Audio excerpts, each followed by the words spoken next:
Suman TV ప్రేక్షకులందరికీ వరలక్ష్మి వ్రతం శుభాకాంక్షలు.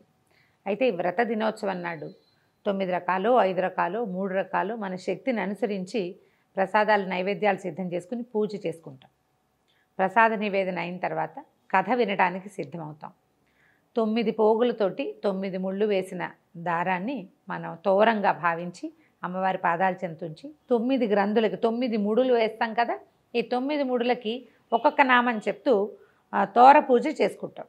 కొన్ని గృహాల్లో తోర పూజ పద్ధతి ఉంటుంది, కొందరిళ్లలో ఉండదు. తోర పూజ ఉన్నవాళ్ళు తోరాన్ని పూజించుకుని అమ్మవారికి ఒకటి సమర్పించి రెండో తోరాన్ని మన చేతికి కట్టుకుని ఈ కథ వినాలి. అక్షింతలు చేతితో పుచ్చుకుని కథ వినటానికి సిద్ధం కండి. ఈ అక్షతలని మనం కథ అయిన తర్వాత అమ్మవారి మీద కొన్ని వేయటం, తర్వాత మన మీద వేసుకుని పిల్లలు, ఇంట్లో పెద్దవాళ్ళు, మగవాళ్ళు వాళ్ళందరికీ కూడా అక్షింతలు వేస్తే కథ విన్న ఫలితం లభిస్తుంది. కథ విందాం. పూర్వము శౌనకాది మహర్షుల్ని ఉద్దేశించి సూత మహాముని ఇలా చెప్పారు. మనం మొత్తం పురాణాల కాథలన్నిట్లలోనూ కూడా సూత మహాముని శౌనకాది మునులకు చెప్పినట్టుగా ఉంటుంది. వారు ఇంకో చోట విని మనకు చెప్తారనమాట. ఈ కథని మనం విని ఇంకొకరికి చెప్పాలన్నదే ఉపదేశం ఇందులోది. అయితే ఏం చెప్తున్నారంటే, మునులారా, స్త్రీలకు సౌభాగ్యాన్ని ప్రసాదించే ఒక వ్రతాన్ని పరమేశ్వరుడు సాక్షాత్తు పార్వతీదేవికే ఉపదేశించారు. లోకోపకారం కోసం ఆ వ్రతాన్ని గురించి మీకు తెలియచేస్తాను, శ్రద్ధగా వినమన్నారు. పూర్వం ఒకనాడు పరమేశ్వరుడు తన సింహాసనం మీద కూర్చునుండగా నారద మహర్షి, ఇంద్రాది దిక్పాలకులు స్తుతి స్తోత్రాలతోటి వారిని కీర్తిస్తున్నారు. ఆ మహత్తర ఆనంద సమయంలో పార్వతీదేవి పరమేశ్వరుని ఇలా అడిగింది. ప్రాణేశ్వర, మానవలోకంలో వీళ్ళు మర్త్యులు మరణించేవారు. మరణించే లోపల వారు ఏదో ఒకటి పూజా పునస్కారము, సంధ్యా సాందనము ఏదో ఒకటి చేసుకోవాలి. స్త్రీలు చాలా రకాల పనులతోటి అలసి సొలసి ఉంటారు. అలాంటి వాళ్ళకి ఇబ్బంది లేకుండా తేలికగా లక్ష్మీ సౌభాగ్యాన్ని కానీ సౌభాగ్యవతి సౌభాగ్యాన్ని కానీ పొందాలంటే ఎలాంటి వ్రతాన్ని చేయాలి అని పార్వతీదేవి మన కోసమే, మానవుల కోసం పరమేశ్వరుని అడిగిందట. ఆ సమయంలో పరమేశ్వరుడు ఏం చెప్పాడట, పుత్రపౌత్రాభివృద్ధిగా ఉండడానికి, తర్వాత అఖండ సౌభాగ్యవతిగా ఉండడానికి, దాంతోపాటుగా సంపదలు కూడా వృద్ధి చెందటానికి సులువైన వ్రతం ఒకటి ఉన్నదని, సకలైశ్వర్యాలు కలిగి ఉండాలంటే ఇది చేయాలన్నారు.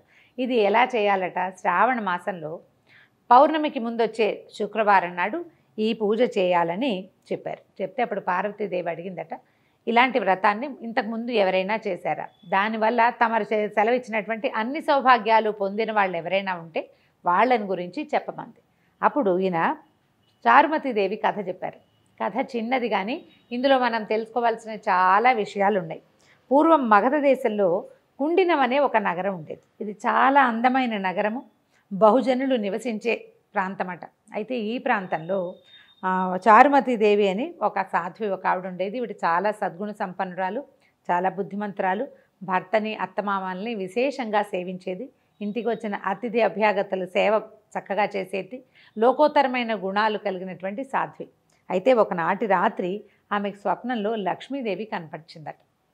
స్వప్న దర్శనం ఇచ్చి ఏం చెప్పిందట, నీ సద్గుణాలకి నేను మెచ్చాను, నీకు కావలసిన వరాలు ఇవ్వాలనే కోరికతోటి నువ్వు ఏ వ్రతం చేసుకోవాలో అది ఉపదేశించడానికి నీ కల్లో కనపడ్డానమ్మా.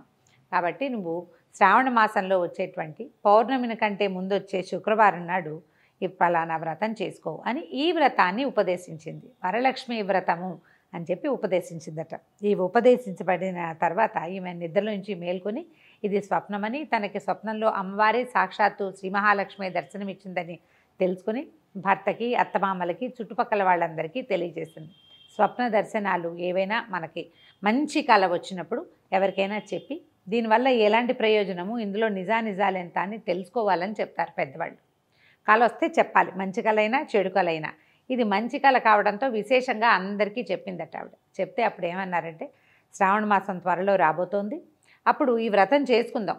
అమ్మవారి స్వప్న దర్శనంలో చెప్పినట్టుగానే ఏదైనా శుభం చేకూరుతుందేమో. ఒకవేళ చేకూరినా చేకూరకపోయినా వ్రతం చేయటం అనే అద్భుతమైన వ్యవహారమైనా సాగుతుంది కాబట్టి చేద్దామనుకున్నారు. ఆ తర్వాత ఆవిడ ఏం చేశారట, 2-3 నెలల తర్వాత శ్రావణ మాసం వచ్చింది. ఆవిడ తన భర్త ప్రోత్సాహంతో పట్టణంలో ఉన్నటువంటి స్త్రీలందరికీ కబురు చేసిందట. ఈ రోజున అమ్మవారు వ్రతం చేసుకోమని ఆదేశించింది కాబట్టి ఎవరెవరి గృహాల్లో వాళ్ళు వ్రతాలు చేసుకోండి, మా ఇంటికి రాగలిగిన వాళ్ళు రండని చాటింపులాగా ఒక పేరంటానికి పిలుపు చేశారనమాట. ఆమె ఇంటికి చాలామంది ఆమె యొక్క బంధువులు, స్నేహితులు, తెలిసిన వారు, చుట్టుపక్కల ఇళ్లల్లో వాళ్ళు అందరూ వచ్చారు. వచ్చిన తర్వాత వీళ్ళు ఏం చేశారట, ఈ గృహంలో ఒక పరిశుద్ధమైన ప్రాంతాన్ని ఎన్నుకొని ప్రదక్షిణకి వీలుగా ఉండేటట్టుగా చతుర్మధ్యంగా ఉండే ప్రాంతంలో గోమయంతో చక్కగా అలికి 5 రకాల రంగులతోటి ముగ్గులు పెట్టి తర్వాత పంచపల్లవాలతోటి కలశాన్ని ఏర్పరిచి అమ్మవారు వరలక్ష్మీదేవిని కలశంలోకి ఆవాహన చేసి అత్యద్భుతంగా మేళతాళాలతోటి పురోహితుల సహకారంతో వరలక్ష్మీ వ్రతం చేసుకున్నారట. వ్రతం అనగా ఏమిటి? పూజ ఒక విధానం ప్రకారం చేయటం. ముందు వెనకలుగా పువ్వులో పళ్ళో సమర్పించడం కాకుండా షోడశోపచార విధానంతో 16 ఉపచారాలతోటి లక్ష్మీదేవిని సేవించటం. ఈ సేవ సక్రమంగా జరిగేసరికల్లా పూజ అంతా పూర్తయిపోయింది. తర్వాత నివేదనలు జరిపారు. తర్వాత అమ్మవారిని పెట్టినటువంటి ఈ కలశానికి ప్రదక్షిణ చేయమన్నారు. ఈ పట్టణంలో ఉన్న స్త్రీలు చారుమతి దేవితో సహా లేచి నిలబడి ఈ అమ్మవారి కలశం చుట్టూతా ప్రదక్షిణ చేయబోయారట. మొదటి ప్రదక్షిణ చేయగానే ప్రదక్షిణ చేస్తున్న స్త్రీలందరికీ కూడా చేతులకి పాదాలకి ఎన్నో రకాల స్వర్ణాభరణాలు వచ్చినాయట. ఆశ్చర్యపోయారు. అమ్మో, అమ్మవారి అనుగ్రహం ఇట్లా కనపడుతోంది అనిపించింది. మళ్ళీ రెండో ప్రదక్షిణ చేయగానే వీళ్ళ ఇళ్ళు ఎవరెవరైతే ఇక్కడ ప్రదక్షిణ చేస్తున్నారో ఆ అందరి గృహాలు కూడా ధన కనక వస్తువాహనాలతోటి నిండిపోయినాయట. మూడో ప్రదక్షిణ చేసేసరికల్లా ఆ ప్రాంతం అంతా కూడా బంగారు కాంతులతోటి చాలా ప్రకాశవంతంగా మారిపోయిందట. ఈమె ఇంటికి చారుమతి దేవి ఇంటికి వచ్చారు. వాళ్ళందరికీ కూడా వాళ్ళ గృహాల నుంచి రకరకాల బళ్ళు, అశ్వాలు కట్టినవి, ఏనుగులతోటి, తర్వాత పల్లకీలు, చిన్న చిన్న రథాలు, అట్లా అన్నీ వచ్చినాయట వాహనాలు వాళ్ళని తీసుకెళ్ళడానికి. ఆ వచ్చిన అతిథి అభ్యాగతులందరికీ కూడా అంటే వ్రతానికి పిలువబడి వచ్చిన వాళ్ళే కాకుండా ఏదో వ్రతం జరుగుతోంది విశేషంగానే వాకిళ్లలో నిలబడి చూసిన వాళ్ళకి కూడా విశేషంగా వాయనాలు, తాంబూలాలు సమర్పించి భోజన భాజనాదులతోటి సత్కరించి పంపించారు చారుమతిదేవి, ఆమె భర్త కూడా. ఆ తర్వాత నుంచి ప్రతి సంవత్సరము కూడా ఈ కుండిన నగరంలో వరలక్ష్మి వ్రతాన్ని ఎవరిళ్లల్లో వాళ్ళు ఆచరించడం మొదలుపెట్టారట. ఆ కథని పరమేశ్వరుడు పార్వతీదేవికి చెప్పారని శౌనకాది మునులకి సూత మహాముని ఉపదేశించారు. ఇందులో మనకి ఉపదేశం ఏంటంటే, ఎవరైతే భర్తను, అత్తమామలను, అతిథి అభ్యాగతలను సేవిస్తారో వాళ్ళకి లక్ష్మీదేవి కృపాకటాక్షాలు ఉంటాయి. ఏదైనా శుభం మంచి వ్రతము పూజ చేసుకునేటప్పుడు మన ఇంట్లో మనమే చేసుకోకుండా నలుగురిని పిలిచి అందరికీ కూడా ఈ అమ్మవారి ప్రసాదాన్ని పొందే అవకాశాన్ని కనుక ఇస్తే మనకి మరుసటి సంవత్సరం మరింత బాగా చేసుకునే అవకాశం లభిస్తుందని ఈ కథ ద్వారా మనకి ఉపదేశం తెలుస్తోంది. కథ విన్నారు కదా. అక్షింతలు అమ్మవారి మీద వేయండి. తర్వాత మిగిలిన అక్షింతలను కొన్ని అక్షింతలు ఉంచుకొని మన మీద, తల మీద, శిరస్సు మీద వేసుకోవటము. తర్వాత ఇంట్లో పెద్దవాళ్ళు ఎవరైనా చిన్నపిల్లలైనా ఉంటే వాళ్ళందరికీ కూడా ఈ కథాక్షింతలు వేయటం.